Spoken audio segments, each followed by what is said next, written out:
This is the How'd You Do It podcast, and I'm your host, Lyle Wilkes. I believe that people have more to offer and knowledge to share than they ever give themselves credit for.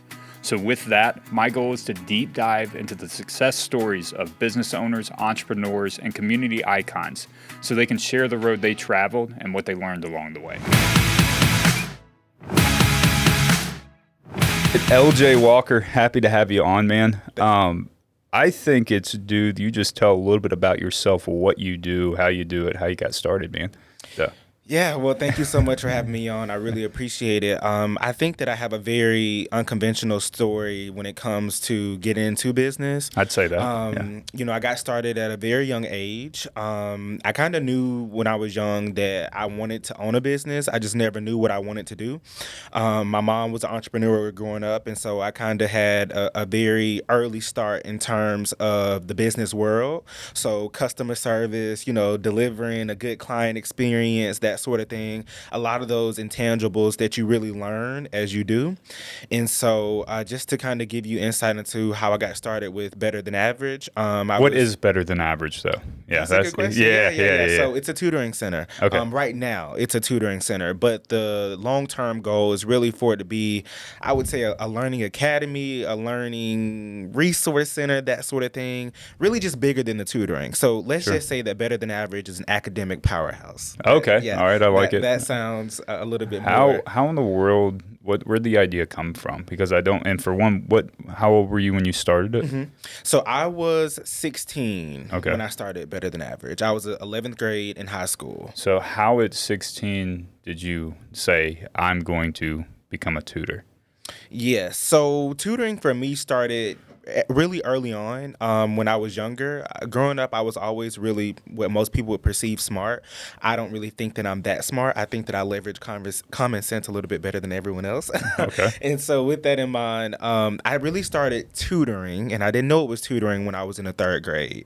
I know that sounds a little crazy, but I attended magnet school. So when you're a magnet, pretty much their curriculum is almost like a grade level ahead. And so when I was in third grade, I was doing a lot of fourth grade work, and I used to just help people around my grandmother's house. But I didn't look at it as tutoring. It was just like, hey, this is easy to me. Let me explain it to you in a way that makes sense, but also let me try to make it a little entertaining for you so you can really find some type of love, some type of interest in it. And so I did that throughout elementary, middle, and then high school. And then I was just really sitting in a shop one day with my mom. Literally, it was an idea, and it was like, start a tutoring center. And I was like, you know, what? Like, what do you mean start a tutoring center? So naturally, I went to my mom, really excited, like, Mom, I think I want to, like, start a tutoring center. And maybe I didn't say a tutoring center. Maybe it was, like, a tutoring service or just something that was a little bit more formal than what I had been doing as far as helping. And when I went to her, she immediately was like, no. Like, you don't want to own it. Like, what? Like, what? Yeah. Because, I mean, it wasn't normal. I was 16. Yeah. I'm 11th grade, you know, in high school. And so what do you mean starting a tutoring service? And so I remember that first week of school, I kind of spent you know, a lot of times during the first week, the teachers are setting expectations, syllabus, that sort of thing. I was in my Spanish teacher's class. She'll tell you to this day, I wasn't paying any attention. I was on a computer typing up business hours and the mission statement and just all the little, you know, the specifics as far as getting started. And to kind of answer your question, I took that small idea that it was a thought that just came, like, I mean, almost...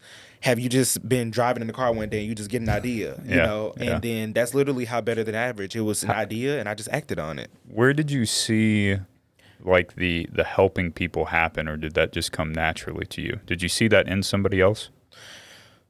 Ooh, that's a great question. I really think... So my mom, I think my mom she has a really, really big heart. She sometimes, you know, she surprises me because she will go over and beyond helping other people, even to her detriment. And so I think that seeing that at a young age, she just exposed me to just being of help and being of service to people. Honestly, that's really where I'm really fulfilled and where I'm happy, is just seeing other people, like, you know, doing much better, and just honestly having a better quality of life. That's really what makes me the happiest. Gotcha. So what was the first early days of Better Than Average Tutoring like? Like, what was I'm sure you remember the first person that signed up or whatever that looked like. Go through that. So my mom made a Facebook post. A lot of her friends knew that I was really, really smart and like, hey, LJ is going to start tutoring. So if your child needs some help, hey, this is basically how you'll get in contact. She did that. And I mean, the post, we should bring mom a part of the marketing team. It really was like, I mean, maybe 500-600 likes and maybe over 50-60 shares on Facebook. So that's a lot. It got a lot of reach. Yeah. And so my aunt had a daycare, and I reached out to her and I was like, hey, this is what I'm trying to do. It was maybe a Saturday or Sunday, and we had like a little orientation. Yeah. And so if people were interested, they just kind of showed up and we kind of had meetings with parents. And I would probably say off that alone, we got maybe between, I would say maybe 6 to 7 conversions. And so that was the beginning stages of Better Than Average. Wow. Okay. So where did you go to their house? Did you have a place to do it? What'd that look like? No, that's a great question. So keeping overhead very, very, small.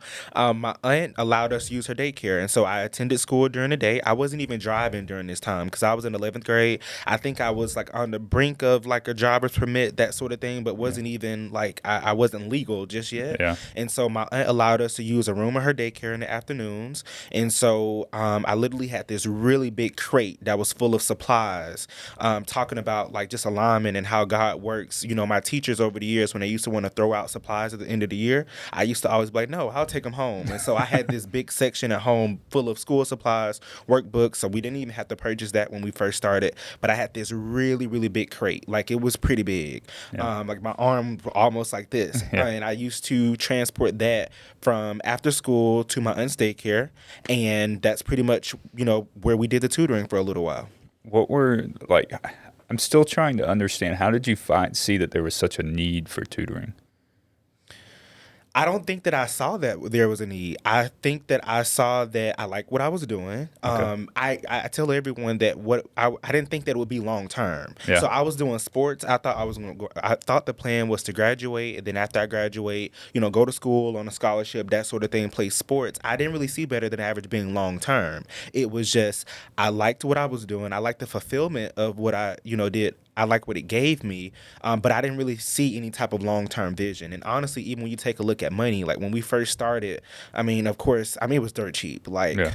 I wasn't doing it for the money. I was just doing it because I knew that there were people out there who needed it because I had been helping individuals, but I didn't really see it being something that I would continue long-term. It was more so of like a passion project, if you will. Okay. So, you've done things a little bit backwards than most people. Right? Because for me, like the businesses and stuff like that, it was because I needed, you can call it survival, right? So like I needed money. I had things, and I look at money as more of a tool. You know what I'm saying? Like money is not the end all be all by any means, but right. It certainly helps putting food on the table, paying your mortgage, putting gas in your car. Like money doesn't fix all your problems, but it makes the problems a lot less, right? And so then like this right now, what we're doing, this is kind of my passion project. Like it's not I don't make any money off this. I don't do anything. I do it because I enjoy the conversation. It's fulfilling, and I also feel like I play a small part in helping tell someone else's story because I always learn something, right? And so that I feel like is the vast majority of people. That's how they navigate through life. And you started with passion and turned it into business.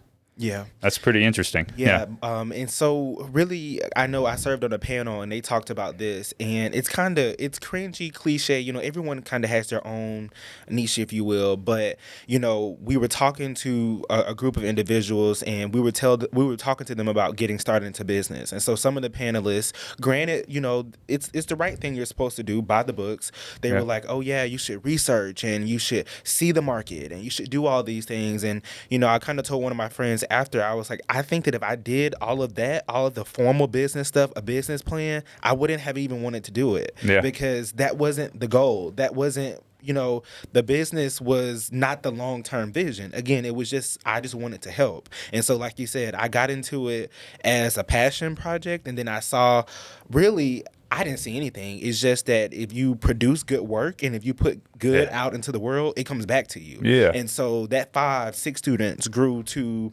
15, 20, 30. How quick 40. Was the growth? Honestly, it was pretty, it started to kind of, It didn't take very long because I know we were at my aunt's daycare maybe for a couple of months, and then we were in a room. It couldn't fit more than maybe 4 or 5 people at a time. And so then my mom's friend had an office space in the business park that we're in currently that she allowed us to use, and it was pretty big. Like we could see maybe like 10 in there. And so we used that for a while, and then we got our own office space, and it was like a 400 square feet, like little, but it was our own. And we made use of that. And then now we're in our own facility that's maybe like 1,500 square feet. And so the growth did not take long. And even, a lot of people was like, how was it? COVID, COVID happened right around the time great. I got, yeah. And so even with that, but for me, it's like, I'm getting into tutoring. I just knew helping people. Then, of course, when COVID comes, you're switching all to online. I don't know anything about online. I never did online learning in my life. I didn't know what any of that stuff was. And so I remember my girlfriend at the time, she was like, well, why don't you try Zoom? And so then I was like, what's Zoom? And so I did some research, and we got started during Zoom. And I would even say that numbers were, continue to grow during COVID. But again, none of this was planned. It's just that I got started, and I learned along the way. And then as I learned along the way, I made improvements. I made changes. I made tweaks. I was adaptable. I pivoted. So, At what moment did you realize this was a long-term thing? What happened? I think that as numbers continue to grow, and I'm like, oh wow, like this is we're helping a lot of people here. And then I started to have more hands. A lot of my friends that went to high school with me started to help. And so as it started to grow, and really just the fulfillment, it just kept elevating. Like I thought I was happy helping those 3 to 4 students, but imagine, you're doubling that, and then you're doubling that. And then I see that my friends are getting fulfillment. Like they like working for me. And not just working for me, they like the fulfillment that it gave them. And a lot of them before, they got started, they had no tutoring experience, but we were all smart, and we all attended Magnet, and we knew that we had something up here that we could use, or we could help other people. And so, it was just a lot of fun. Like I tell people all the time, even to this day, I really feel like it's like a movie. Like, let's not start about when I was younger, the behavioral issues I had in school. Like, people knew I was smart. They would say, Eldred, do you want to be a teacher? I'm like, no, I didn't want to be a teacher. I don't want to interrupt, but what do you mean by I was smart, we were smart? How would you define smart? Like, because you made a comment before, I think, as you said you leveraged common sense. Is that right? Yes. So expand on that a little bit. Like, what does that mean to you?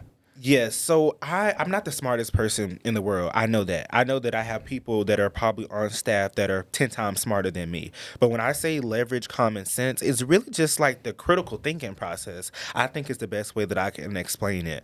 Honestly, and I don't know.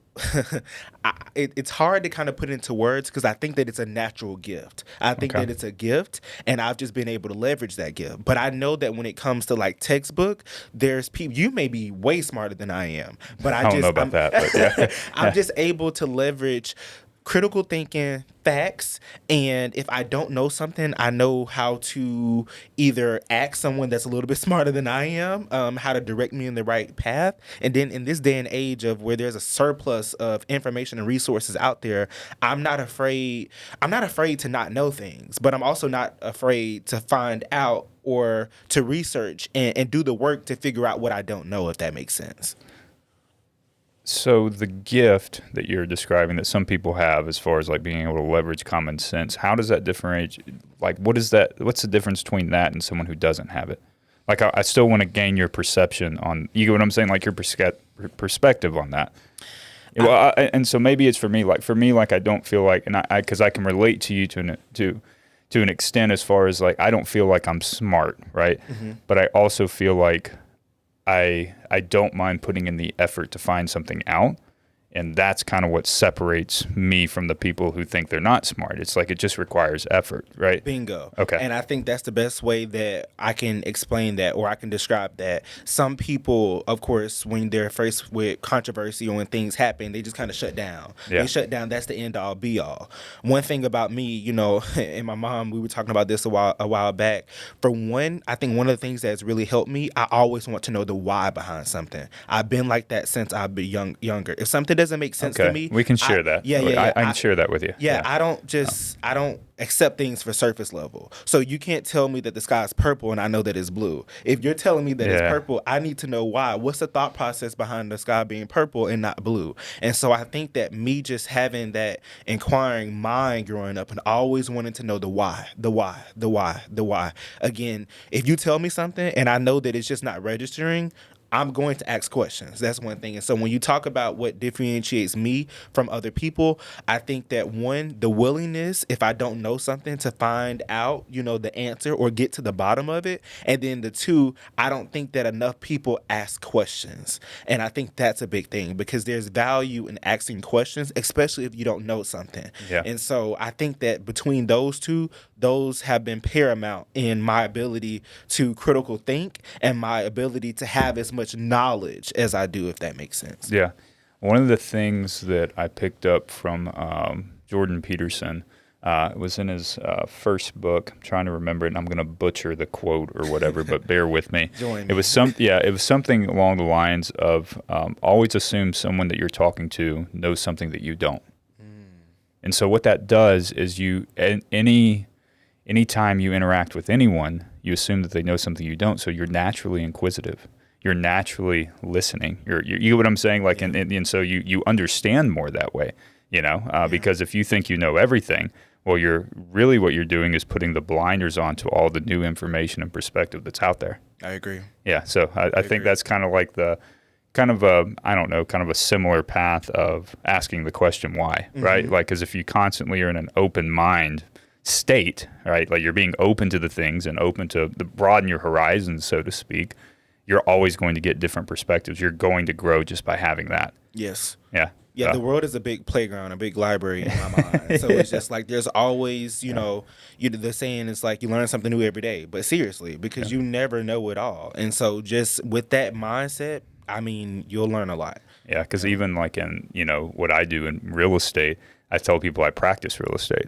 Like just, you know, because I picked it up I really started like diving into like doctors say they practice medicine because they're constantly learning and evolving. I'm like, oh, I like that. I practice real estate, right? Because real estate's always learning and evolving, right? That's good. That's good. So like even tutoring, I'm sure they're, you know. I practice education. Exactly, yeah. But if you come at it from that approach instead of I teach, it's like, no, I practice teaching. That means that you're open to the idea of ever evolving. You never stop growing. Yes. So I think that's very pretty powerful. cool. I think I'm going to start using that because the world of education is changing daily. And so you have to be willing, you know, to pivot. So I picked up on those things too with like you were talking about like COVID. You didn't know anything about it, so let's learn. Well, if you said like, no, if you, so to speak, if you had a mindset or a position of, no, I'm going to figure out ways to bring people in instead of pivoting with it and just learning to change and adapt, your path would probably be a lot different if you kept trying to get those people in the door, in the room, versus trying to go online to them, right? So since you had an open mind, since you were able to adapt, you were able to grow exponentially faster that way. And I think that's very valuable for a lot of business owners. You have to pivot. I remember when I was younger, not only did I pivot, the rate at which I pivoted. Like if something wasn't working, it was constant change. Like the people that were under me were probably like, is he crazy? But it's like, no, if something's not working, I'm not going to continue to do it. Like, we need to change something up. We need to do things differently. Take a look at Chick-fil-A and how, you know, successful they've been. You know, these days, every time you go to the restaurant, there's a new change, whether it relates to, you know, the traffic flow and the customer service, the app, and just all these different things. You have to be able to lean in and you have to be able to pivot. If not, that will lead to your demise. And I think we definitely saw that in COVID. And I think that even to this day, you're seeing that with a lot of businesses that did not pivot or were hesitant to pivot, that, you know, they're starting to kind of see the negative impacts and the negative effects of those things, you know, kind of coming to life now. Yeah, no, I agree with that. And I think people undervalue leverage that they have owning a small business. Because what you have is like, imagine, like if a large, national company, right?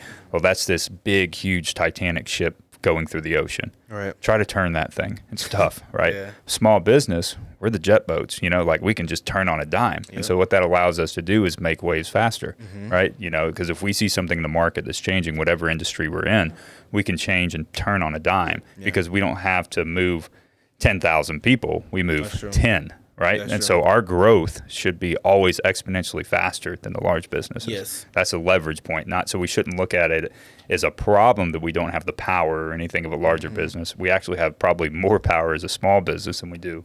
You get what I'm saying? I agree. Yeah. And I never really given that much thought because I would say with what we do now with Better Than Average, one of the things that surprises me is that in a sense, I mean, there are competitors, but we are like up there with a lot of the franchises, tutoring centers in Montgomery. Even when you take a look at like a lot of the nominations, it's always like, wow, like we're up here with this, franchise. They've been around 50, years. They have 1,000+ locations, way more, resources and things like that. But I think that our ability to pivot has been very, very helpful because, for one, I'm a Montgomery native, so I know Montgomery. Yeah. And not only am I a Montgomery native, I graduated from the school system, and so I think just having those connections and that community and knowing what the community needs and delivering on that has been very, very key and paramount to our success. Yeah, I picked up the power of that. I had the first inkling of it as I was part of a bigger mastermind group for real estate brokerage owners, and one of the guys that it was speaking, he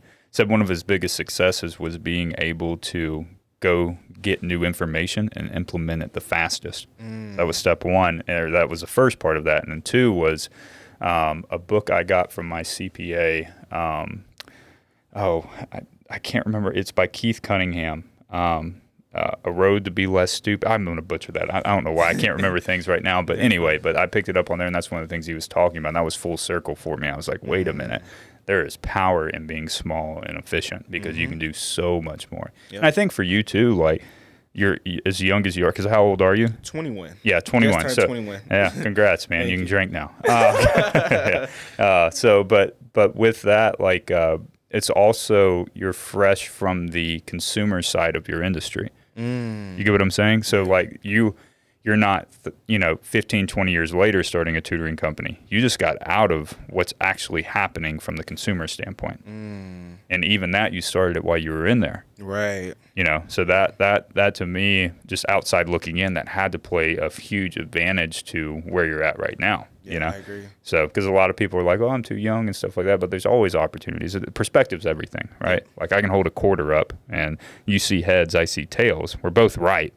We just got to see the other side. I agree. Yeah. And perspective, I mean, that's one of the things that has been very, very helpful for me because I'm very relentless. A lot of people would say 16, you don't even have a degree, you didn't even graduate college, all those things. And it's like, hey, I think oftentimes as humans, we tend to overcomplicate things. Like, don't make this more complicated than it has to be. Yeah. And so with that in mind, I think that has definitely been helpful. And even with what you said, like the consumer, me being in high school, graduating from school, that sort of thing, I'm pretty sure it has because I know what needs to be done. I know what needs to be changed. I know what has worked. I know what, does not work. Yeah. And even when you take a look, naturally, a lot of our clients are parents. Well, guess what? I had a chance to interact with a lot of the children of parents, when I was in school, and then being able to kind of hear from them directly. And so I kind of, had an idea early on of what the consumer, what are they truly looking for and what do they want? Yeah. And also what do they need and delivering on that. What do you think it is that the children, that what do they need from a tutoring aspect of it, and what do the parents expect? Yeah. Just start on the first part of that. What do the children? what do they need? I didn't know when we got into tutoring that, and I can only imagine with teachers, it's a lot. It's a lot. They don't just need the academics. Like, the academics is only a small piece of the puzzle. They need someone that will truly get to know them and get to know them on a personal level. Like, they need nurturing. They need support. Like, they need guidance. They need an accountability partner. They need someone who is truly invested in their success. Because if you think that, you just have an abundance of knowledge, and this person is going to come in and you're going to just kind of teach them, or what they don't know, or maybe what it won't be effective. I think one of the things that we've leveraged, and of course with us being a peer tutoring center, so a lot of the tutors are like close in age, like college, that sort of thing. Those relationships are important. They're more willing to learn, and you start to see the rate in which they learn. It's expedited, if you will, once they kind of know that they have someone that they can truly trust on their team and open up to, opposed to someone, again, that just has a wealth of knowledge and they just want to transfer that knowledge, or they just want to help. It won't work. It won't work. And it won't be effective, because relationships are everything. You're more willing to want to learn something from someone that you trust, and someone, I would probably say in a sense maybe that you love, opposed to just a random Joe that's just trying to tell you whatever under the sun. Yeah. Well, there's a lot there in what you just said. And I think the biggest thing is the love and the relationship side of things that you're talking about. For example, like I'll speak to it a little bit from my experience, is that I know that being a broker owner and being someone who helps coaches and mentors people on how to be successful in real estate is an entirely different skill set and process than being top producer in a market.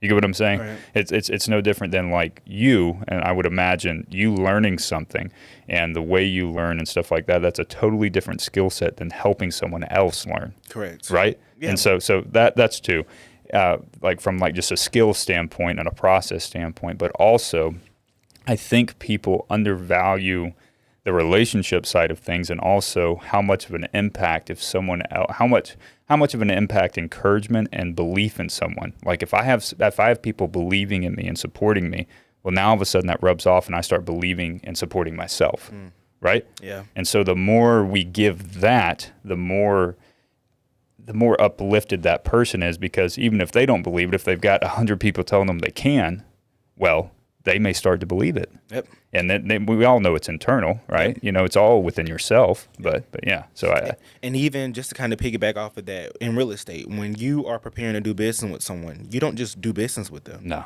You build a relationship with them. Exactly. Well, the good ones do. The good ones. Exactly. The good ones do. Yeah, the good ones do. You build a relationship with them. You get to know them. You know, I even know, just to kind of, for example, I believe your mom, she's in real estate, right? Yeah. And one of my close friends, she looks at your mom almost like her best friend, you know? Yeah. And, that was eye-opening for me, because a lot of times people think when you do business, it's just transactional. It doesn't always have to be transactional. You will see more success and more longevity building those relationships, because then that's almost like a long-term or a lifelong partnership, if you will, knowing that they can trust you. And so the same thing with the tutoring end, really investing in those relationships.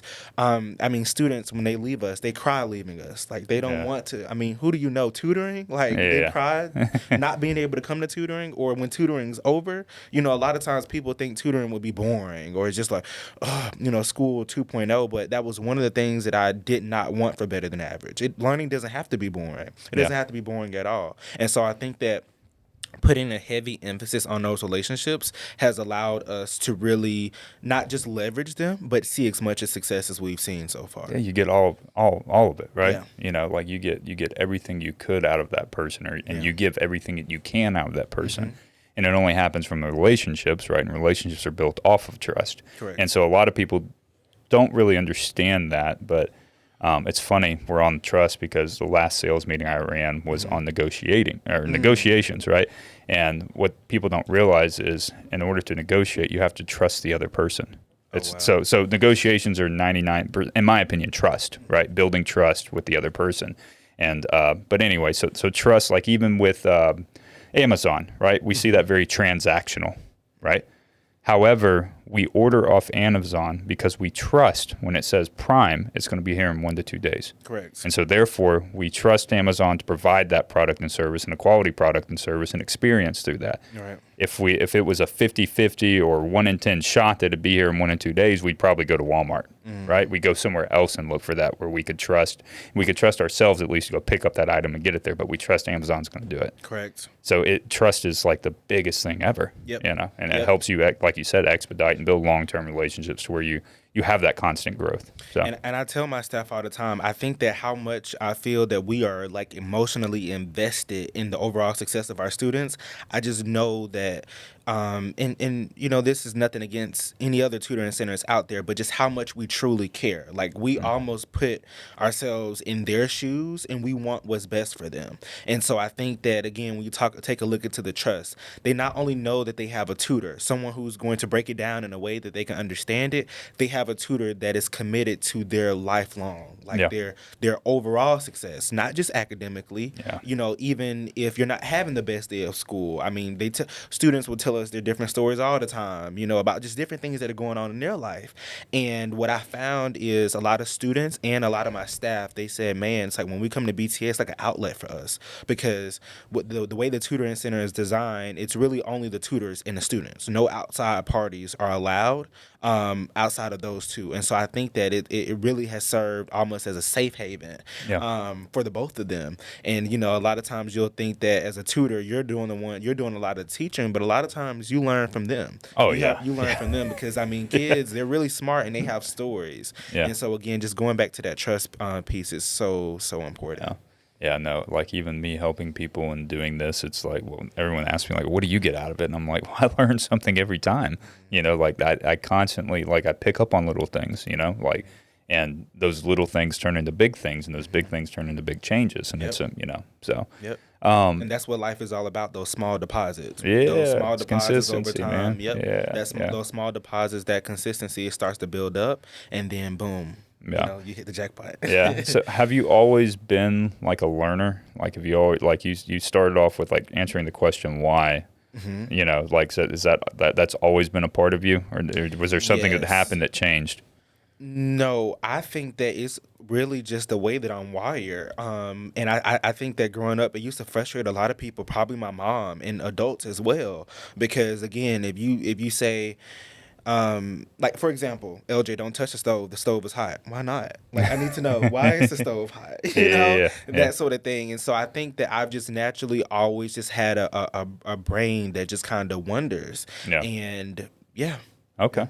All right. So to answer your question about being a learner, most definitely. I think that I'm a lifelong learner, and I'm learning every single day.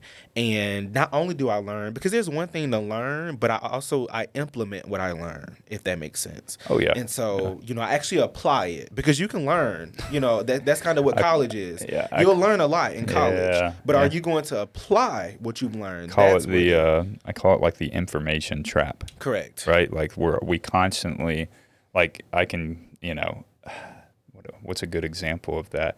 You can learn how to build a rocket ship. You can learn how to do all that. Unless you take the actions, that knowledge is useless. Yeah. You're not helping yourself. That's not true learning. Learning is getting information, then taking action to that. Yeah. Because that's to me, that's what learning is. Oh, so, yeah. And I'm pretty sure there's a lot of people out there who probably could tell me so much about business that I don't know. Like, because they have that wealth of knowledge. Yeah. But see, the difference between, them and myself is they may have the knowledge, but I'm applying, what I do know, if that makes sense. Yeah. And so, Yeah. And I think that's where people, and life and business and I call it the truths, right? Like there's certain just universal truths. And one of that is you have to keep evolving, keep adapting. And so those that just get information and they don't apply it, what happens is they don't know, as things change, they don't know if it's as effective as it was 10 years ago, 15 years ago. Then that business dies off. You get what I'm saying? Yeah. Yeah. So, but if you're constantly taking action, you know if it's working or not. Yep.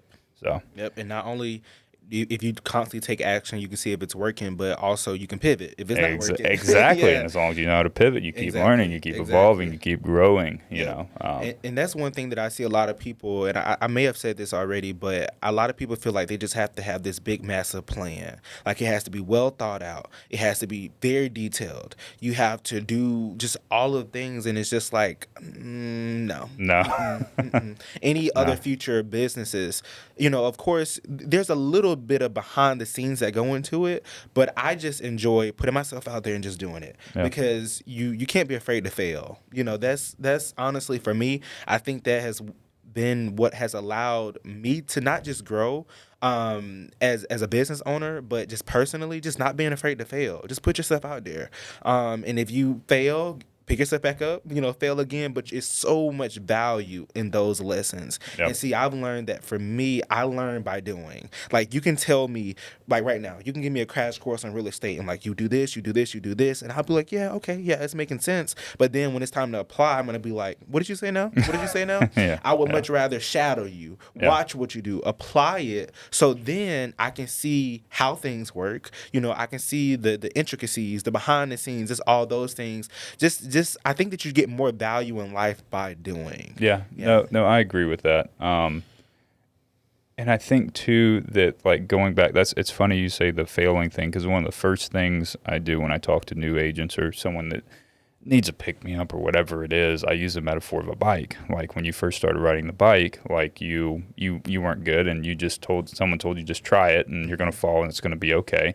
And, we all know how to ride bikes now. Like if we weren't okay with falling, if we weren't okay with failing, we wouldn't be where we're at right now. That's true. And so the goal should be to fail the most. And I know that sounds crazy and counterintuitive, but the more times you fail, the more you learn through each process and the closer you are to perfection, Correct. that highest aim, so to speak. Adversity builds character. Yeah. And I also like the fact that I do feel like people, like with the business plan, they plan too far out and they try to plan before things actually happen. Like a lot of clinical psychologists and, like business people, like they don't, they normally stop the planning at 5 years. And there's a reason behind that, because too much can change within 5 years, right? You can't go out too far.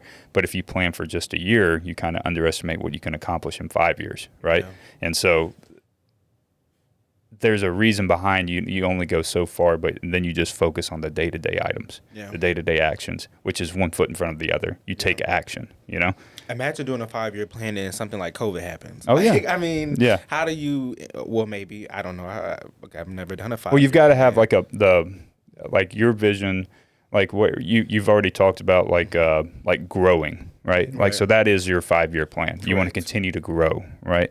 But you're open to the idea of growing in different ways, right? So that is like kind of that 5-year thing. You get what I'm saying? Yeah. Like if you want to call it that, I'm not saying 5 years is specific, but that'd be like, I'd be like, LJ, where do you want to be at in 20 years? And it's like, good God, I can't even think that far out, right? Like I can't even imagine. I'd be 41. Like I don't know what I would do because I don't know but 5 years, it's like 26, I can think about that. Yeah.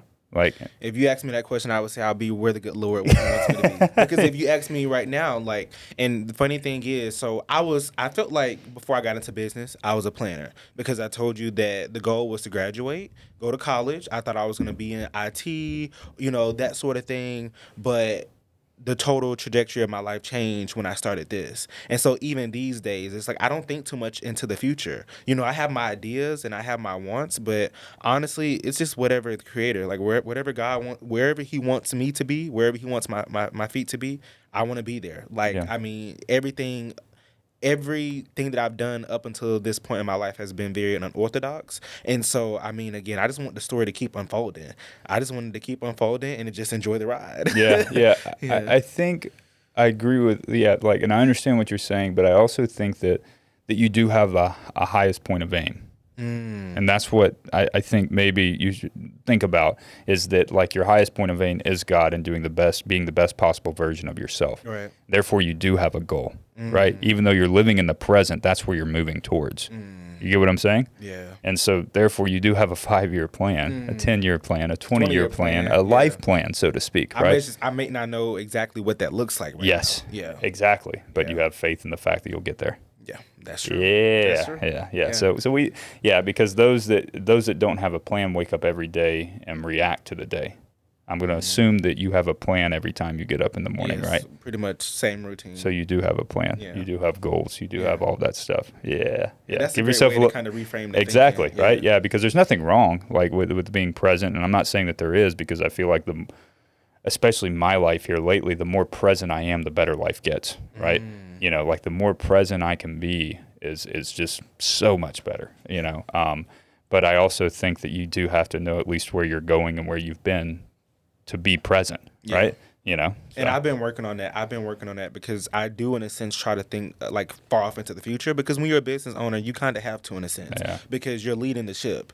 And so, and it's not just you anymore. Exactly. You have a lot of people that are depending on you. So I try to think, or I know that I do a lot into the future. But like you said, there's so much value in just being present in the now.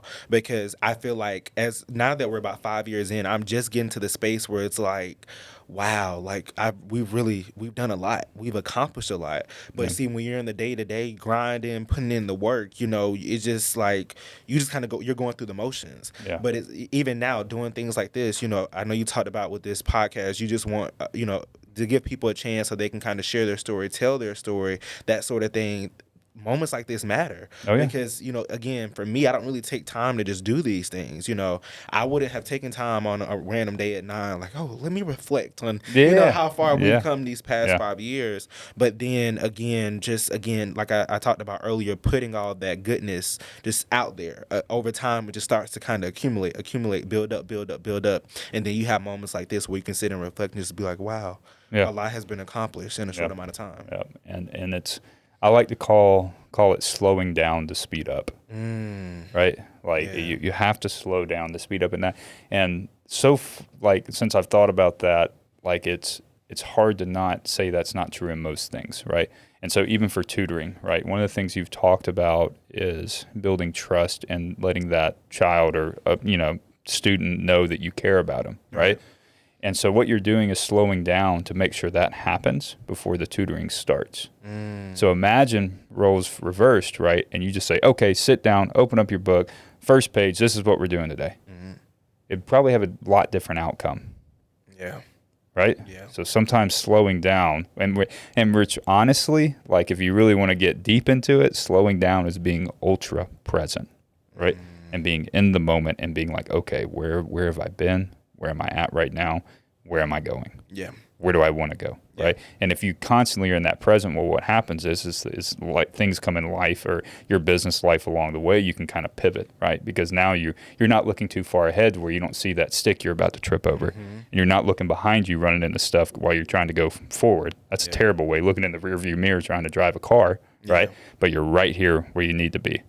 And I definitely had to be very intentional, just unrushing myself. Because I think, you know, in entrepreneurship and in business, there's times, there's levels where you need to speed up. You know, there's times where you need to slow down. And so I've definitely, I guess, I've been so used to just going so fast and everything just happening so quickly that it's almost like, you know, I'm being reactive, if that makes sense. And I'm just trying to stay afloat. But now that, again, a couple years in and you have systems in place and you have processes and things are a little bit down to a science, you're like, okay, hey, I've been doing this for a while, so I know how this goes. You're able to just kind of take your foot up off the gas a little bit and just kind of just slow it down. And I think that is kind of the season I'm in.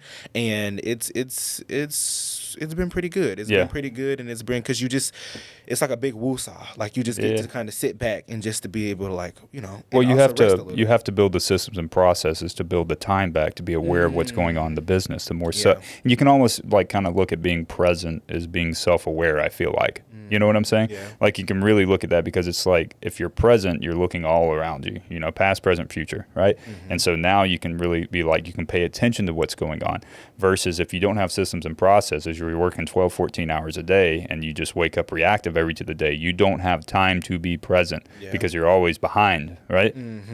So drowned in the work. Exactly. Yeah. Exactly. Yeah. Exactly. The to-do list is never ending. No. Yeah. No. Yeah. I hate to-do lists, man. I do too. Oh my God. Let's talk about productivity. Like, okay. oh my God. I tried everything out there. I mean, 1,000 apps, the systems, the wake up, cold shower, all these things. Yeah. Yeah. And certain things work for certain people, but for me, honestly, just keeping it simple has been like just so helpful. Yeah. And so just paramount to my mental and just my overall productivity. I've tried, I think, at least everything out there. Yeah.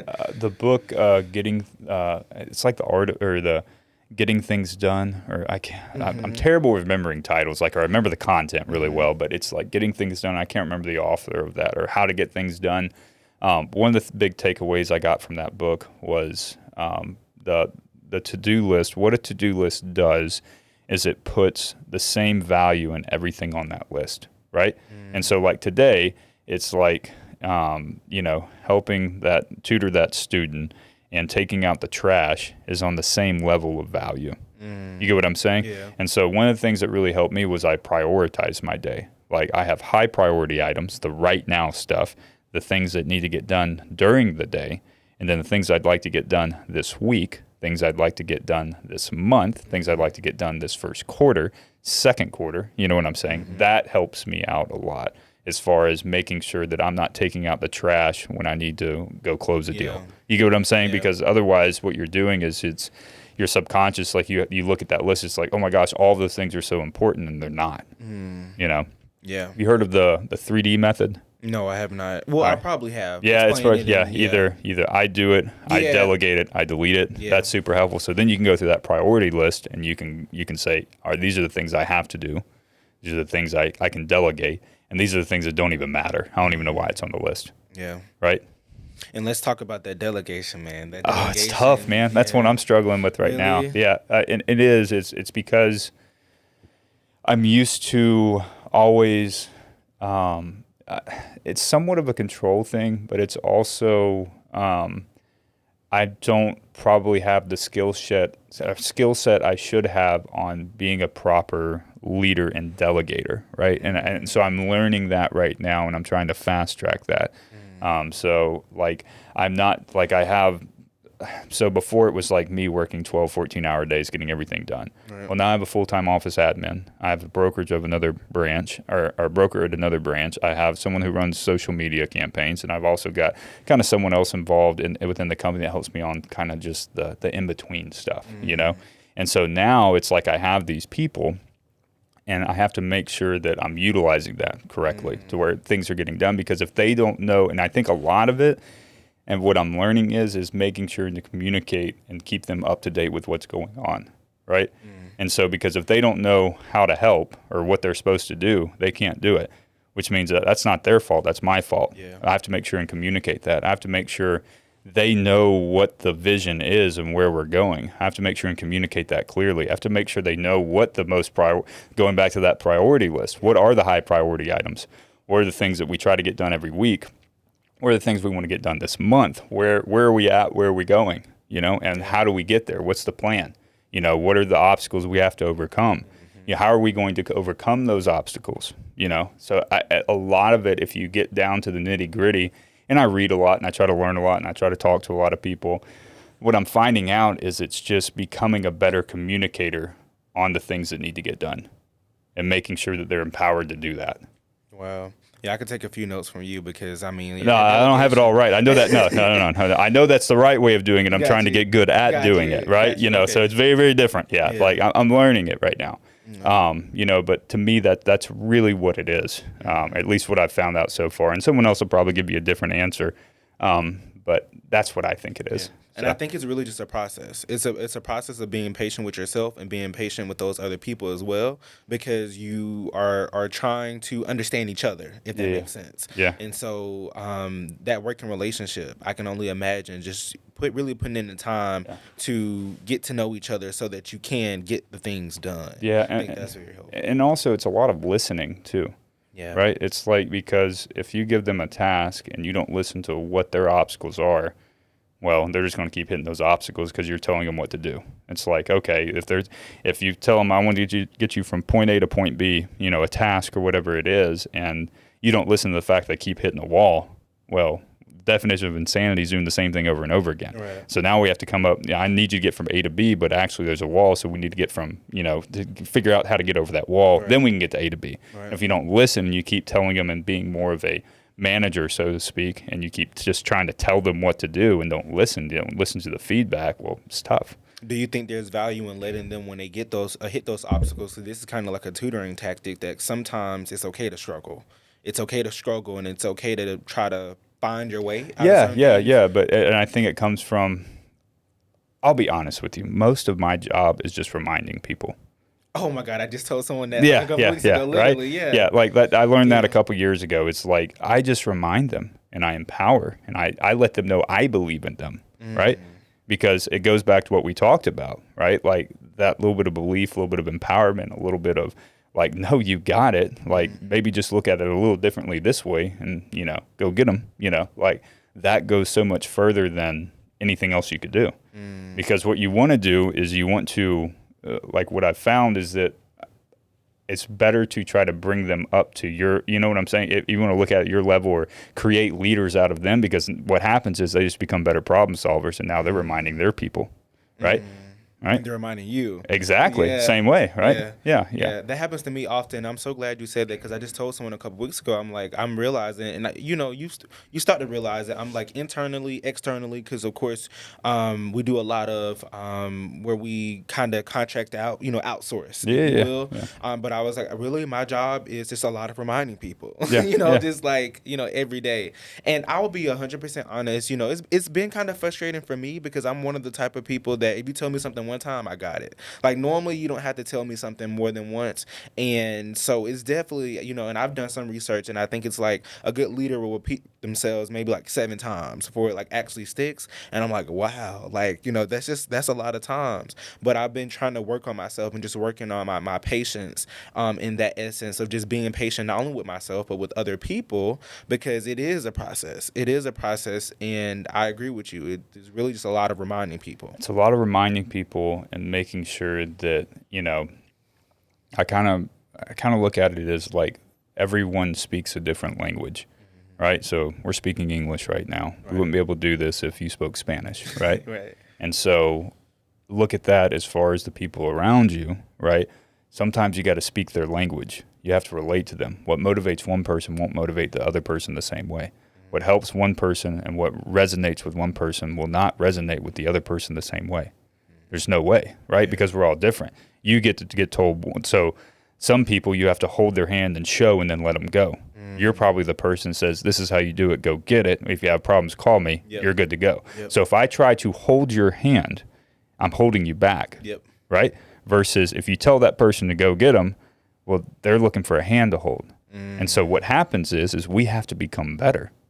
We have to become even better leaders and better communicators and speak several different languages if we want to continue to help more and more people. So not only are we making them better, those people that we're struggling with are actually making us better. Oh, wow. You get what I'm saying? That's powerful. Yeah. That's powerful. No, that's really good. Yeah. That's really good, and that definitely gives you lot to think about. So when you look at it from that perspective, it's not that patience, yes, right? But it's like, new challenge, new struggle. We all know we grow from struggle. How can I help better? And so by doing that, helping that person better, we can then expand on what we're capable of doing. Yeah. And that's one thing that I've learned since I've been in leadership, because growing up, I didn't have any siblings, so it was only me. So I think there's definitely power in that if you grow up with siblings, because, some would argue that kind of having employees is, kind of like the same thing. You're having to kind of be in that big brother or big sister, type of role.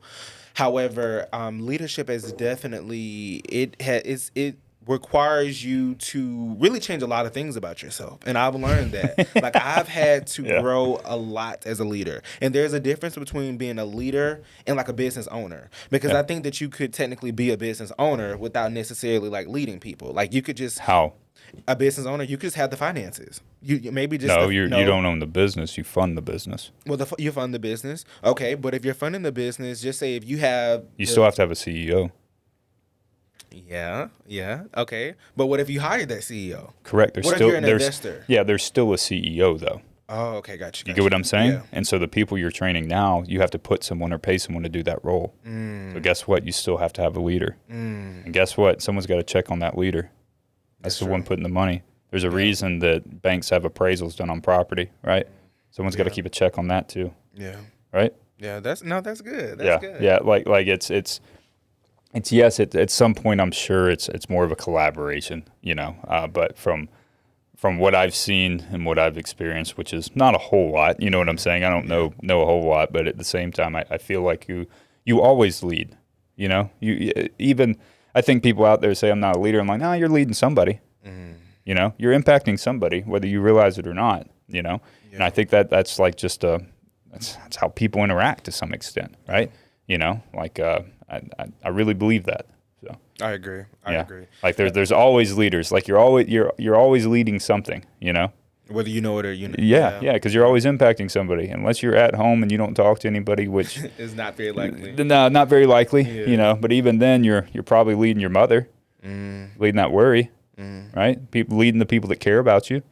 You got to lead yourself too. Exactly. Oh, that's it, man. Yeah, and that's it. So going back to what we talked about, like that's one of the things that I'm finding out is that in order to become a better leader, to be a better husband, I have to work on myself. Like, and I knew that before. Like I knew that in order to become a better leader, you have to live like an ultra selfish life, right? But it's even become more and more pronounced that like, oh no, if I want to make someone else's life better, I have to make me better. Because what happens is if they're struggling, I can be the better person, or not be the better person, but I can help them in ways the old me wouldn't be able to. I can speak a different language.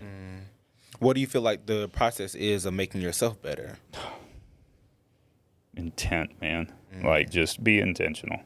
Like, and I'm still figuring that out, and I think it looks like different, I remember when I was younger, everyone talked about different seasons in life, and I think it's some of that. And I think more than anything is it kind of all, and it may just be where I'm at right now, but I think it all kind of ties into being present. And if you're ultra present, you're ultra self-aware.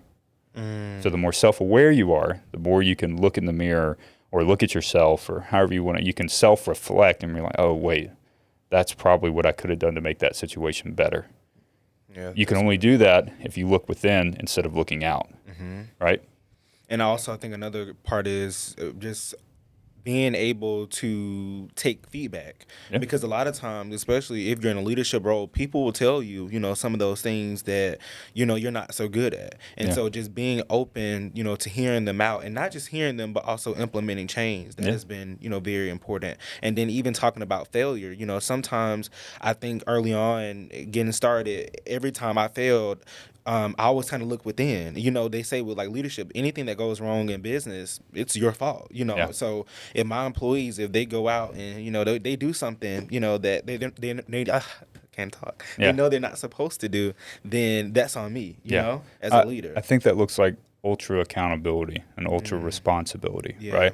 Like we're responsible for anything and everything, right? At the same time, right? And it's almost like carrying that cross, you've mentioned God and things like that. It's carrying that weight, and the better leader you are, the more weight you can carry, the more responsibility you get. And so you have to willingly accept that responsibility and be okay with it and realize that as your cross, as your burdens, as your responsibilities get heavier, you're going to have to rise to carry that. Yes. And the load is very heavy. The load is very heavy. Like when I first got started at 16, if I was to look and if I could, time travel into the future, from 16 to 21, I would probably think I'm a hero. Like, are you crazy? Like, because being 100% honest, I didn't sign up for all of this. No. I didn't sign up for all of this, but it's come with it, and I think I've done a good job of adapting, and just being open to it. But it really is a lot. It's a lot of responsibility, and I can't say it enough. Moments like these are absolutely amazing, but this is not what the day-to-day looks like. This is not what a lot of the time is spent doing. A lot of the time is spent behind the scenes. A lot of the boring stuff. Let's talk about that. Because the boring stuff is really what has allowed me to get to the space that I'm at today, really working behind the scenes, really putting the work in, a lot of the boring stuff. Like, I think when people take a look at entrepreneurship, they think about the money and all the nice things and the freedom, and that comes with a cost, One of the best quotes that I can kind of sum up entrepreneurs, I think Steve Harvey, he said it. He says, be careful what you ask for, because I think that a lot of times when we want things, we look at the good that comes with them. And so marriage, for example, when you talk about marriage, you may look at marriage, okay, well, you have love, you have two people coming together, spending the rest of their lives with each other, you have the support, you have all the things, but there's going to be a lot of things in marriage that you may not think initially, but in order to keep a strong, healthy marriage going, you're going to have to invest a lot. You're going to have to change a lot. It's not going to always just be like, love, marriage, all those things. There's a down to that as well, and that's okay. It's just that I think a lot of people, when they say, okay, I want to own a business or I want to do these things, we don't really think about that. And when I say think about it, you shouldn't let it deter you to make you not want to do it. But I do think that you should also just be mindful of it, because it's reality. And see, for me, I was 16, so I'm just like, oh yeah, business, that sort of thing. I'm, riding this high, and then boom, life just kind of, gets serious real quick, So yeah. I think you could sum that up with the idea of that if you pray for patience, God will make you wait on something, right? Yeah. Like, so if you pray for strength, guess what? You're about to have to get strong, right? Right? You have to do the things to get that, right? Yeah. And so that's in the process, right? Yep. Like in order for those things, you have to go through that. You have to grow to become that, right? I'm trying to put it into words how I feel about that, because it's something along those lines, because a lot of times, like, it's like, oh, I want I want to be a millionaire. Mm-hmm. It's like, do you want to do what it takes to be a millionaire? Correct. That's the real thing. Is like, and a lot of people always want results. Results are, that, because results are outcome, right? Very, very few people want to fall in love with the process. Yep. Yep. And that has been really, really key, falling in love with the process, because again, every day is not going to be a good day. Yeah. And when you're doing the boring stuff, it's very unmotivating. Like, a lot of times people will ask me, okay, what does it like day to day look like? And I'm like, really, a lot of the behind the scenes stuff. That's what I work on. And it's not a lot of the fun stuff, because you don't get instant gratification. No. I might be working on a project that won't be, released until next year. There's not really much excitement in that, just working on things behind the scenes. And so no, it's a lot of power in that. And I remember my prayers early on, like, God, give me more students, God, give me more staff. And God gave me more students, but there's a lot that goes into those more students, because that's, more bodies to account for. You want to make sure that they have the best student experience possible. You want to make sure that, the parents have a good client experience. There's a lot that goes into that with staff. A lot of different personalities, on top of that, making sure that you are creating, an environment and a workplace that is where they want to come to work and where they want to spend their time, making sure that you're the type of leader that they want to report to, and, all of those things. And so again, just it's so much value in just being mindful of what you ask for, because, there's a cost that comes with it. Everything has a cost. Yes. Yeah. Yeah. It's like, there was a documentary I watched one time, and I'm not going to even try to remember the title, because I haven't gotten a book right or, a quote right or anything yet. I don't know what's up with me today, but the documentary was basically interviewing ultra wealthy people, and kind of at the end of their days, and like every one of them, said, I wish I would have spent more time with family and friends and not chased this other thing. And so it's not, they got exactly what they wanted, but it came with a cost. A sacrifice. And so, and so like everything you do comes with a cost, It's like to have that ultra ripped bodybuilder body or whatever it is, right? It comes with a cost. No more cheeseburgers, no more fries, workouts twice a day, cardio, all of that fun stuff, protein, right? Yeah. It comes with a cost. You have to do those things to get that, right? Yeah. And so just be careful what you ask for and make sure you know what your highest point of aim is. Yeah. Make sure you know where you're going. Yeah. And I mean, always for anybody that's out there that's trying to get in entrepreneurship, when you think about the cost and then the sacrifice, I know for me, you know, early on, I sacrificed a lot. Yeah. And I didn't realize it, but you know, 16 years old, let's start off 11th grade sports. You know, I was heavy in sports. I couldn't do sports anymore. There was no way with my schedule. All the parties and things that you're doing 11th and 12th grade, I had to miss out on a lot of that stuff. I couldn't do that because guess what? I had work. Yeah. If it was up to me, I honestly still, I would probably not even be in Montgomery. My goal was all of my colleges were like out of state. So I had to sacrifice in terms of school and even staying in Montgomery because that wasn't, you know, on the trajectory for me. And even now, I think, like you said, it's definitely a lot of sacrifice. It's a lot of sacrifice.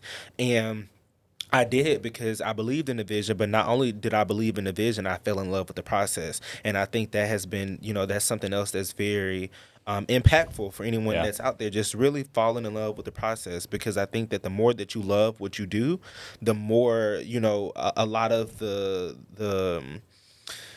I'm not necessarily say the bad things, but, you know, the bad days. The more you love what you do, the easier handling the bad days or tolerating the bad days get. Because at the end of the day, you love what you do. Yeah. You got to accept the good and the bad, though. Yeah. You Yep. know. Yeah. And so let me ask you this. What if someone's not passionate about what they do? What do you have, like, what do you think that everyone can be passionate at what they're doing? No. No? No. I've met business owners or people that are in the business world that are strictly in it just really, because passion for me, I would say passion is something that I want to say selfishly, you're willing to sacrifice money, but maybe not technically, but if you're passionate about something, you're willing to sacrifice for it. You're willing to sacrifice something that you really, really care about. I think that some people that are in business are not really passionate. They're just really in it for just all the good things, all the benefits, you know? Because I would say you could run, depending on what you do, a successful business, successful operation without being passionate about it. Would you say they're passionate about the result of that, though? Yes, because it So they are passionate about something. Yeah. So maybe not my textbook definition. Well, see, I think that's the problem Yeah. with a lot of people, right? Is that they are passionate. They're just passionate about the wrong things. Yeah. I think passion can be found with anything, because I'll be honest with you, I'm not necessarily passionate about real estate. I'm not. I'm not. I experienced burnout probably 4 years ago, 5 years ago. Like, I mean, just bad, you know, like, and what I realized, though, is that, like, I was focusing on the wrong things. Like, I'm passionate about real estate now because I'm passionate about helping people. I'm passionate about serving others. I'm passionate about the fact that an agent comes in and I see the growth from that, and I play just a small part in that. I'm passionate about the fact that the company I'm with and the company that I own is giving back into the community tenfold from what we did last year. Right. I'm passionate on the fact that, like, we're doing network events that bring people together. I'm passionate about the fact that my business and what I do on a day-to-day basis allows me to do this. I'm passionate about those things. The other thing is just a vehicle. So what were you doing before you started doing those things? Like, were you just focusing on... I was trying to get fulfillment from shallow places, right? Like, I thought money would fix everything. And money makes problems easier, right? But true. Money doesn't fix everything. Like, and and what really changed my opinion on that was I heard this story. I'm not even, again, not going to attempt to quote the podcast or whatever, but it was basically this guy was going around doing a documentary on NASA, right? And he was interviewing, like, all of the rocket ship people, and, you know, just, there's 1,000 people working on trying to do whatever they're trying to do, go to space. I mean, good Lord, you know, that's crazy, right? And he asked the janitor in the hall, he said, "What are you doing?" He said, "I'm helping people get to the space." Someone had to keep the floors clean. Wow. Somebody had to make sure the bathrooms were clean. He chose to look at things differently. He chose to say, no, I am playing a part in this, right? That's mindset. That's choosing your passion, right? Mindset and perspective. Right? Like, and to me, that changed the way I looked at everything, right? And I was just like, wow, like, yeah, maybe right here, right now, but like I am making a small difference, right? Even if it's just with one person, I'm making a difference. I'm passionate about that. I'm choosing what I'm passionate about. So it sounds like the common denominator for happiness is helping people. The more you help people, the Yeah, more you're fulfilled. exactly. Yeah. Yeah. And the only way to help people is to, in my opinion, to be ultra selfish and become the best version of yourself. Right? Yeah. Because in order to help people, it takes finances to do that. So you can't be broke. Yeah. In order to help people on a bad day, we can't be a mess ourselves. In order to help people, uplift themselves, well, guess what? We gotta climb that mountain so we can show people how. Right? Yeah. Yeah. So we got to take care of ourselves first. That's why I tell people, it sounds crazy and it sounds counterintuitive, but I do know it to be true. The more you focus on being a better version of yourself every single day, the more you can help other people, right? Yeah. Look at, teachers and imagine if, you were lost, so to speak, and just a mess. How well do you think you'd be able to help tutor those kids the next day? You can't. Exactly. You can't help other people. It's hard. Exactly. It's hard. So you got to make sure and take care of yourself. You do. Yeah. You do. And now that you really talk about it, I think that that's something that I learned early on as well. Yeah, that I really had to do a lot of self-reflection. I had to take a look in the mirror. And and it's not easy. It's not easy. It's hard. It's hard looking in the mirror and being like, I need to change this. I need to change this. Because another thing that I've learned is like it's a never-ending cycle of needing to change, make improvements. Yes. Yeah. And see, for me, I think that I'm such a destination person. And so I'm like, well, I'll change these things and I'm set. I'm good. But that's not what life is. It's just, you just keep reaching different stages and different pinnacles of, okay, changing this, changing. It's really just, it's a You work out, process. Right? Yes. Yeah. So if when you get that, the goal of whatever you want to look like, or you want to run the 10 miles, if you stop, can you go back and run 10 miles? Or do you have to continue to go every day? You have to go every day, you right? Go every day. Yeah, because like if I got to the point where I had abs, right, and I was like, I got it, I don't have to work out anymore. Oh no, they go away. Yeah. So it goes back to the process. It goes back to being ultra present. It goes back to being self-aware. Yeah. Right? And falling in love with the process. Yeah, exactly. Because it's never ending. Yeah. And that's one thing I really, really had. And I'm still learning that in business, because not only on the end of like improvements, but even when it comes to things that need to be done in business, it's a never ending cycle. Never stops. It never stops. It's like no matter how many systems and processes and things you put in place, it's really just a never ending cycle. And the reason why I feel like is because you're going either in a positive direction or a negative direction. There is no constant. There is no neutral. That's true. Right? Like it's either you're growing or you're dying. One of the two. The numbers are either better than they are last month, or they're worse than last month. Yeah. I mean, that's all there is to it. Yeah. And so you control that. And so it's a process of constantly doing the daily activities. Yeah. Right. And so it's same way with real estate. Right. I try to get people to really embrace this. Everyone says like, oh, I got to get leads. And it's like, okay, well, leads, what's a lead to you? Well, I'm going to do, or how are you going to get leads? They're like billboards, radio, Zillow leads. I'm going to cold call, door knock, open house. I'm going to network. I'm going to do all these things. And I'm like, okay, awesome. And what do all of those things have in common? They're like, they stop. And I'm like, all of those things have in common is having a conversation with someone who wants to buy or sell real estate. So your goal should be to have the most conversations in the day you can have with someone who wants to buy or sell real estate. It's basically being ultra present in your business, right? Yeah. And so if you just focus on that, the rest kind of works itself out. And for you in tutoring, I'm sure if you really break it down, there's like one or two things you focus on and the rest kind of works itself out. Yeah. Which is making sure and letting that kid know we care and then helping them get to where they want to go. Yep. Right? Yep. Like we do those two things, right? It'll work itself out. Everything works itself out. That's true. Yeah. That's true. Now, I'm not saying it doesn't get overcomplicated when you got 100 kids or something like that. But at the end of the day, the ultra present, the daily tasks are normally very, very simple, and we overcomplicate them. Yes. And talking about overcomplication, I think that we overcomplicate a lot of things in life. And even for me, just learning to just not make it as overcomplicated. I mean, even with the industry that we're both in, I mean, I've heard this so many time again, don't recreate the wheel. I mean, Yeah. I didn't invent tutoring. No. You didn't invent real estate. And not so hardly. with that in Yeah. mind, just keep that in mind. Yeah, keep that in mind. And most of the time too, I think that's where, like, going back to relationships, community, and things like that, is that more than likely someone's already accomplished where you want to, already done what you want to do, right? All you gotta do is, and that's one thing I learned pretty quickly, is that, like, my first year in real estate, I was YouTube, whatever. And I was just like, all right, so I'm getting all this information. And I did really, really well, like really, really well my first year in real estate. Like top 100 in the MLS, like first year, like crushed it.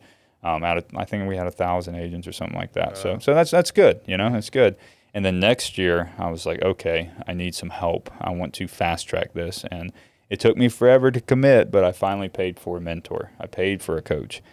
And the learning curve on that, like what would have took me 2, 3, 4 years to accomplish, I did it in a year. Wow. Because it's basically going to someone, it's like, well, how did you do it? What were the obstacles? And they're like, oh, don't do this. This is why. Just trust me. And you get it done. That's why having a community and a support system is so important, I feel like. Yeah. I agree. You gotta be able to bounce ideas off people. You've got to, and there's always normally someone out there, and I mean, that's done already what you're trying to do. Yeah. Or at least knows a little bit about it. Yeah, So. it's lonely at the top, but it doesn't have to be. It's just less crowded. That's true. That's true. It's just less crowded. And I got that quote from Ed Milet. I got somebody right today. Bingo, we have a winner. Yeah. It's not lonely at the top, just less crowded. So, and I think that's the trap that sometimes, like, a lot of people fall into, is that it's like they get this feeling that no one else understands what I'm going through. No one else has been through what I've been through. No one else. It's like, come on. You got to find your community. Come on. Out of all the people in the world, you think you're the only one that's ever Billions. experienced anything like this? Yeah. Probably not. The odds are not in your favor to be correct, know? And so it's like, so start reaching out and ask for help. Start reaching out to people. Everyone, it's a cliche to think, but relationships are everything, right? Well, that's why. They can help you and you can help them. And so, yeah. Each one help one. Yeah, that's it. So where are your plans moving forward, and where are you at right now? How many kids are you tutoring? How many, what does that look like for you right now? Yeah, so we're tutoring close to almost 100 students. That's a lot. So, couple hundred tutoring sessions a month. I think we're a little bit over 10,000. So as we look to the future, really just wanting to continue to grow and just continue to expand. Don't ask me what that looks like, because I don't know. Because if you ask me that at 16 and I take a look at what we're doing now, I would just be like, stop now. We don't need any more. Yeah. And so honestly, just continuing to grow. I think that looks like, we'll see what God says, is multiple locations, really probably starting across the South. But I know I see that, and I really have a vision, and I yearn to own a school. And so I do think that we'll probably have our Montgomery, like, campus, or some sort of school in Montgomery, since that's where the tutoring started naturally. And I think that's pretty much where Better Than Average will kind of continue to just make an impact in the realm of education. How many staff members do you have right now? About 10. About 10? Yeah. Okay. All right. And so when do you want to try to open up that school? What's the timeline on that? Yeah, so I'm finishing my 4-year degree in 3 years. So I graduate in December. Cool. I think that when school is off my plate, that I will really be able to kind of focus more on expansion. Really have had to invest some time on, not putting too much on myself, because full-time college student, on top of that, running a business, it's a lot. Yeah. And so with that in mind, once I graduate, that'll be off my plate. And so we'll start meeting at the beginning of 2025. Sometimes these days you get years and stuff. Yeah. Is it 2025? Yeah. But we'll start meeting at the beginning of 2025 to really start rolling out an official plan on what that looks like, and so what's next as it relates to, like, expansion. Okay. All right. Yeah. Do you think other locations will come first, or do you think the campus will come next? I honestly feel as though both can happen simultaneously if executed and done the right way. Because I really want to look at the tutoring as a separate component. I want that to be like the tutoring its own thing, and then I want the learning academy is basically what it'll be called. I want that to be a separate component. So it's all under the Better Than Average brand, Yeah. but it'll be two separate things. So the tutoring will be probably ran by like corporate staff, that sort of thing, and then the school will have its own separate set of people that are running it. Of course, we'll come together. It'll still be the same values and all of that, but I'm really hoping they can be like separate components. I don't really want to merge them together. Yeah. What is your mission statement? What are you trying to accomplish? So our mission statement, I can't remember the exact terminology because Sure. we've just changed it, but I know it's something along the lines of making an impact in education. If you would ask me that off camera, I would have like prepared, but I haven't taken a look at it in so long. But I know it's just impacting individuals through means of education, something along those lines, and building confidence and taking the pressure away from learning to the love of the process. So Okay. yeah. I like that. Yeah. I like that. And so, what do you hope to accomplish with the school? Because I understand like separate locations helping. Well, what do you hope to accomplish with the school?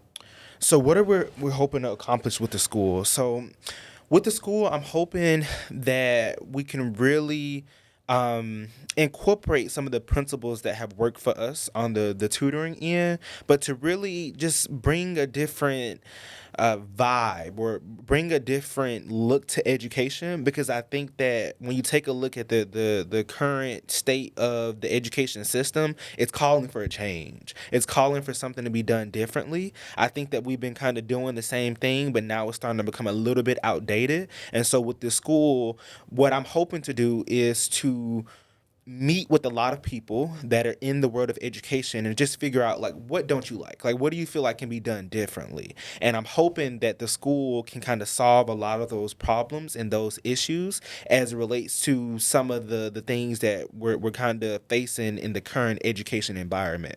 And so when you take What are some of the things that you're currently facing in the education environment? Like what are because I know you've got to have some things that you can say, this is what needs to change. What are they? There's a long list. Give me but top 5. the top five things that need to change in the education environment. The top five things that need to change in the education We won't environment. hold you to this, but Yeah, no. Let me truly think on that, because again, it's a long list and I want to give you the best five. Narrow it down to top 3. What's the number 1? I think that school right now, one of the first things, it's ran too much. For one, there's a lot of politics. There's a lot of politics in the school system that prevents educators, from what I've heard, from doing their jobs in to pretty much their full capacity. Give me an Because example. There's they don't have a lot of freedom. Teachers don't have a lot of freedom to really do their jobs. So where are the handcuffs at? In the politics, because there's a lot of, when you take a look at hierarchy, things that they can't do, or if What are some of the things they can't do? Give me, where's the limits on their freedom of teaching? curriculum. That's probably one of the biggest is the biggest is. Yeah. Curriculum is probably one of the biggest. So what state provided or Exactly. Okay. Exactly. All right. So the standards that they're teaching to, essentially. So what they're allowed to teach, a child. and what are some of the things that they're doing that's problematic? Teachers should just have flexibility. They should have the flexibility. I think that once you kind of give them the game plan, or, teachers, they go to school, they get a degree. They should be able to go into the classroom and pretty much not have, I would say, full autonomy, but they should just be able to be like good teachers. And not only when you take a look at curriculum, you have like there's a lot of state testing, that the students, they get tested a lot, things like that. And so a lot of times it's like teachers are not able to really teach the standards. They're teaching a standardized test. That's not really. I get what you're you get saying. what I'm They're saying? not teaching learning. They're teaching how to pass a test. Exactly. And so what you're saying is bring in more critical thinking Yes. from like a general standpoint, show people maybe how to learn and how to critically think, Yes.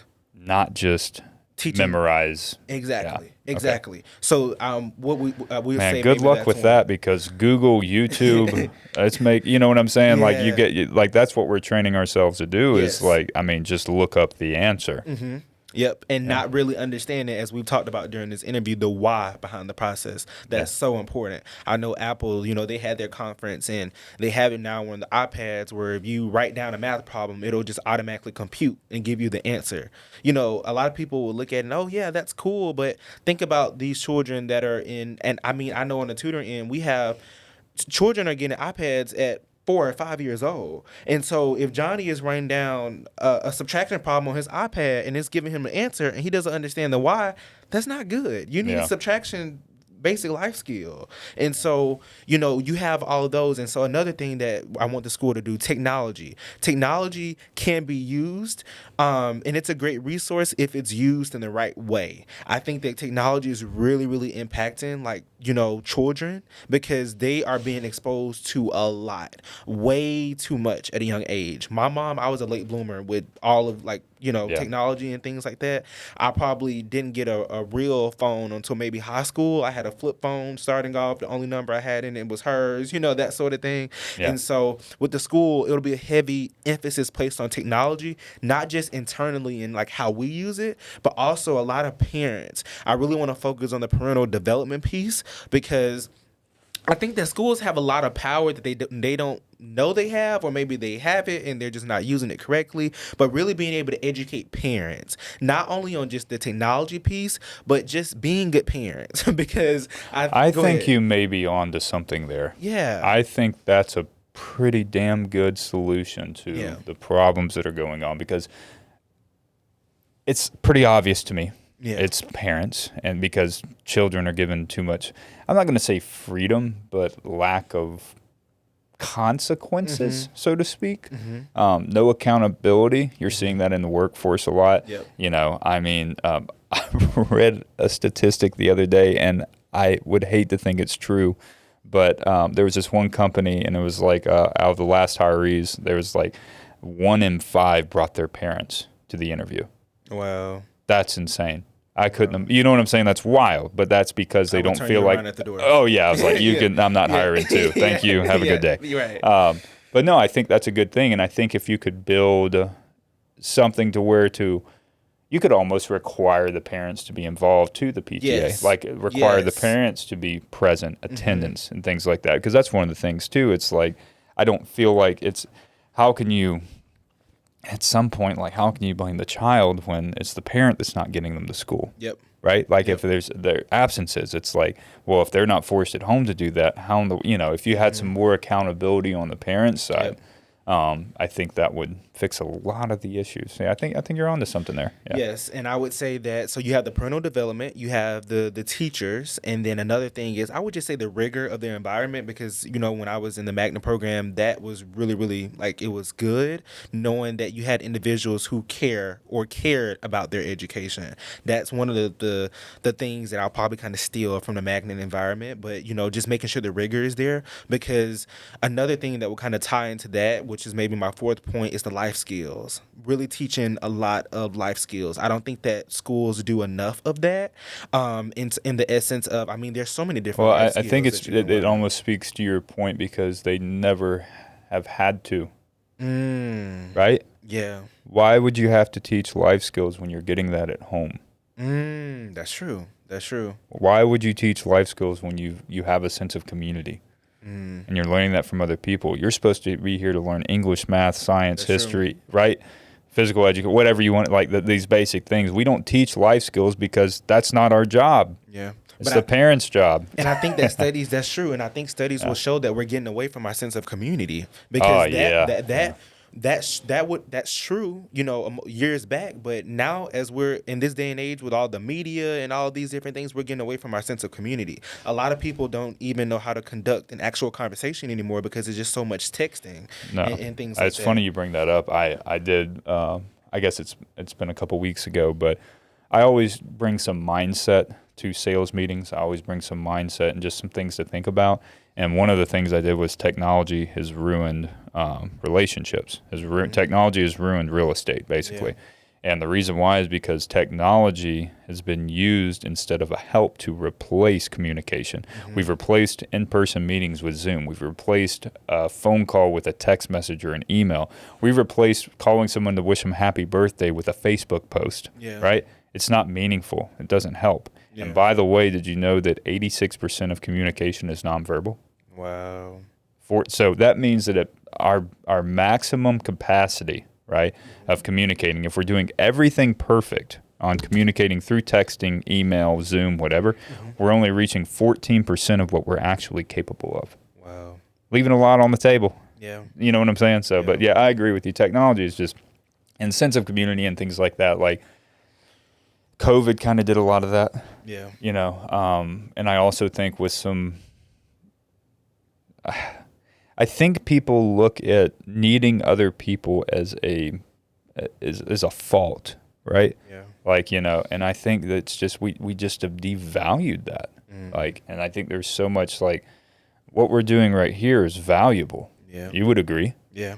Well, it wouldn't have happened if, you know, we weren't talking and communicating, if we didn't have a community, if we didn't have the networking event at First Call Coffee to do this, That's true. right? That's true. If there wasn't a push for collaboration and community, this wouldn't happen. And people are devaluing that, and they're sitting in their rooms, and the only community that they have is this fake online presence, which is you only put your best or you call out the worst.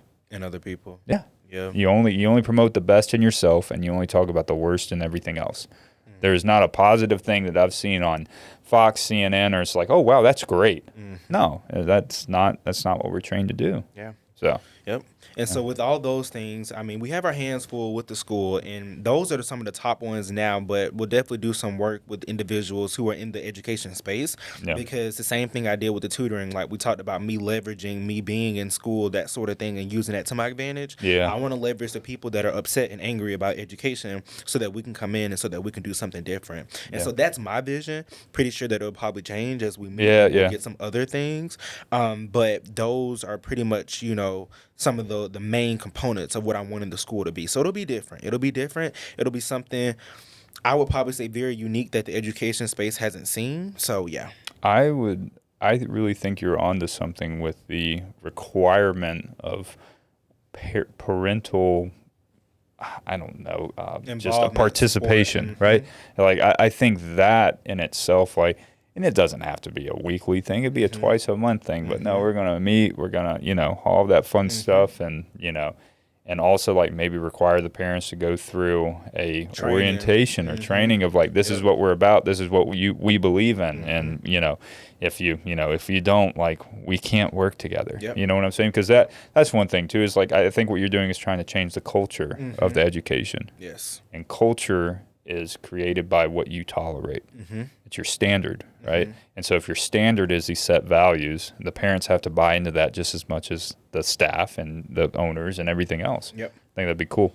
So. And we're going to have a very low tolerance. Very low tolerance for a lot of things. I'll tell you that. So, but it'll be worth it. It'll be worth it. And I know that the ultimate goal is to set the children up for lifelong success. Lifelong success and not failure. And so whatever falls under that umbrella, you'll most likely see it at the Better Than Average Learning Academy. So you've got at least an 18-year plan of grind before you see any results. Or, well, not 18 years. How long does it take? You get them in at, like, what, first grade, kindergarten, something like that? 12 years? So you've got 12 years you're going to sign up for accountability, responsibility of grind until you see any result. Basically.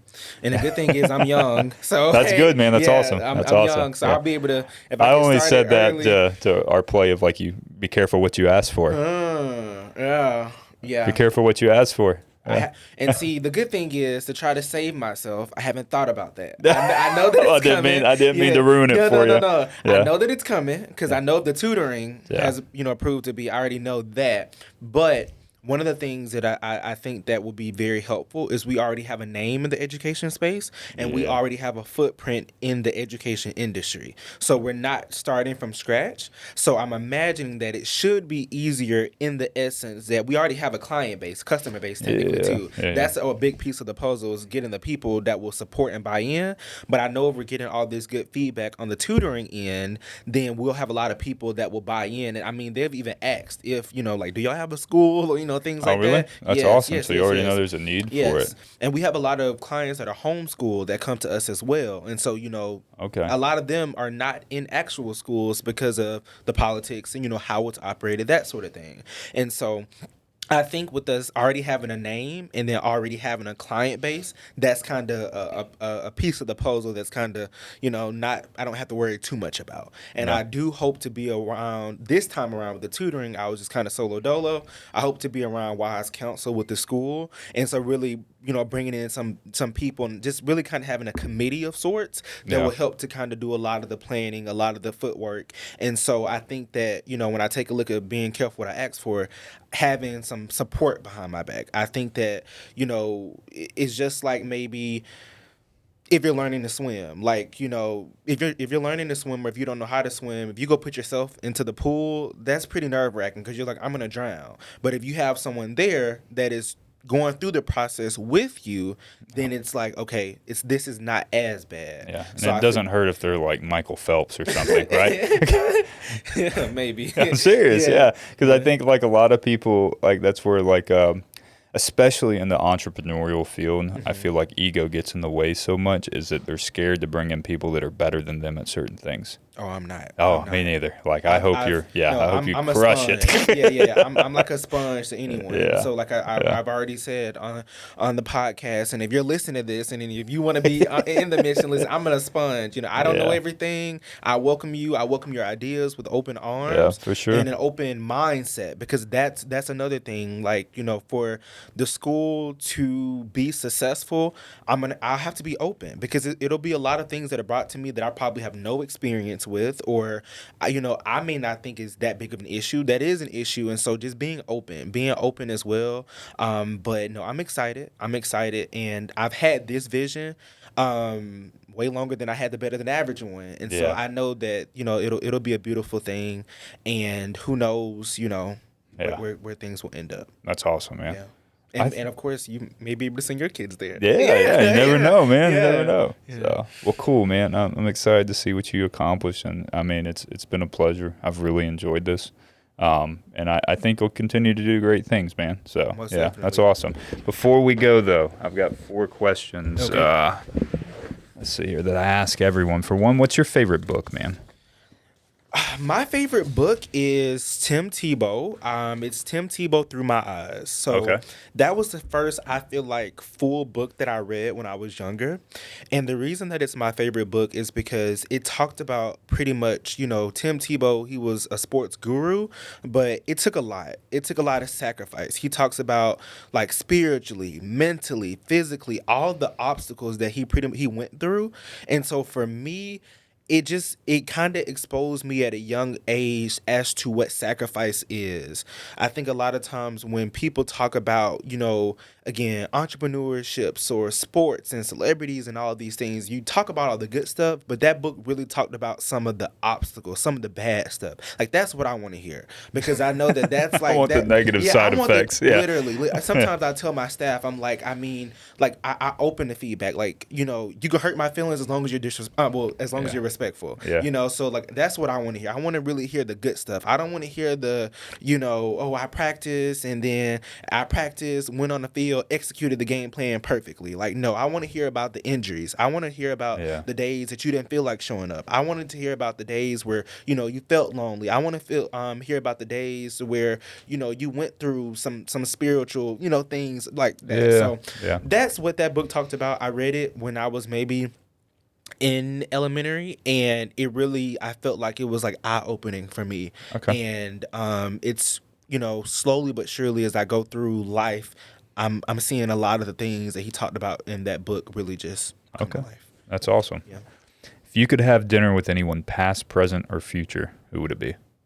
This might be cliche, and I'm not that person, like not the most spiritual. And you can tell me if this is the Bible answer or not, but God. Okay. All right. Well, we'll God, do. Hey, it's your answer, man. You own it. Yeah. Definitely the God. I mean, he has all the answers. Why not? Fair enough. Like I think when I was maybe a couple years ago, a question was like, if you could ask for anything and you only had maybe one wish, it was like, what would the wish be? I was like, for more wishes. Like, come on, why not? I got you. So there's that critical thinking. That is coming to life. Yeah. Fair enough. What's your favorite food, man? I'm definitely a foodie. I love to eat. I would say that my favorite food is I'm a good pasta type of guy. So I would probably Pasta, say, like yeah, Italian, or yeah, okay, maybe like some Alfredo, if you okay, will. all Yeah. right, okay. So we got how you did it, but what is your why, and how has it changed from when you started to where you are now? My why is really just twofold. One, just continuing to walk down the path that God has directed for me and just design, just being obedient to where what He wants me to do and how He wants me to do it, and then just making an impact. I think for me, Yeah, my biggest thing is legacy. I think that's what I'm the most excited about. Is I'm young and not speaking this into atmosphere, but of course when my time is up here on the earth, I just want to be remembered, and I want to be remembered for the right things, yeah, and I want to be able to just pass that down, that impact that I made on the world, not to just my family, but hopefully to other people, to realize that it doesn't matter your background, because education is, it's not very popular in my family. My grandma worked on the cotton field, and look at what I'm doing in the education yeah, space. yeah. So not only that, but look at how young I am. Just all the different odds that have been, I feel like, stacked against me, if you will. But Yeah. just knowing that despite all of that, you can still make an impact. It doesn't matter how much you have. Just do it, and there's no greater feeling. Gotcha. Yeah. Well, man, I appreciate it. It's been a pleasure. I've enjoyed it, and we'll have to get you back on when that school comes out, man. Thank you. Thank you. I really Awesome. appreciate you for having me. Yeah, absolutely.